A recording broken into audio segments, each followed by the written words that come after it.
Welcome back. As Transform Rockford continues to push for positive change in the Forest City, they are focusing on several different areas, including families and neighborhoods.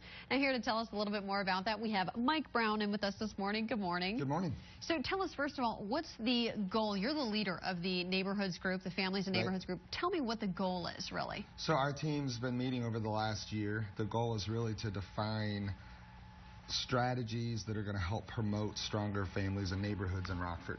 At the end of the day, how do we do that? Now, we were talking a little bit in between break here about some of these strategies. Tell me a little bit about the strategies that you guys are planning on implementing. Sure.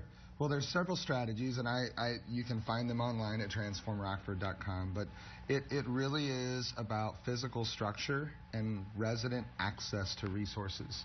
It's about diversity.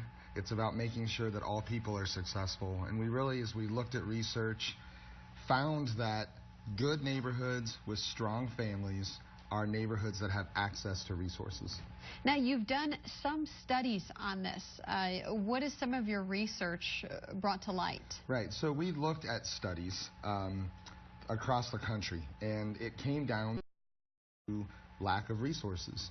If you have resources, you're going to have a stronger neighborhood. So you think back on theories like Maslow's theory that says for people to have self-actualization, we first have to make sure that they have the basic necessities of water and safety and food before they can even think about college graduation or what they're going to do in their life. And so when you have neighborhoods that lack resources, then you are going to have families that struggle, and this is, our strategy is really to think about what are those resources and how do we get people involved. And that is a big thing. I know you mentioned that getting people involved in the community, in these neighborhoods, is a key part of this process. You guys have an event coming up on the 28th. Tell me what that's about. Sure. At 5:30 at Pilgrim Baptist Church. It is an opportunity for us to show all of our strategies in detail, but also to just get community feedback. We want to hear from people. We want to make sure that they understand the connection of how we make this a 2025 community or a top 25 community by 2025. Right. And give people opportunity to ask us questions about our research, give us information, projects, things they think we should be doing or focusing on. And for viewers who are watching this, tell me, how important is it for you to hear from people in the community?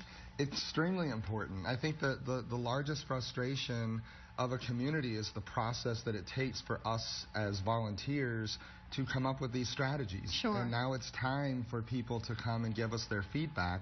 We're not going to make change happen in a community just because I or 100 volunteers get involved. We're going to need to hear from everybody if we're going to change Rockford in the direction that we want to see it go. So you're saying it's a full group effort? Everyone needs to come, yes. All righty. Mike, thank you for joining us this morning.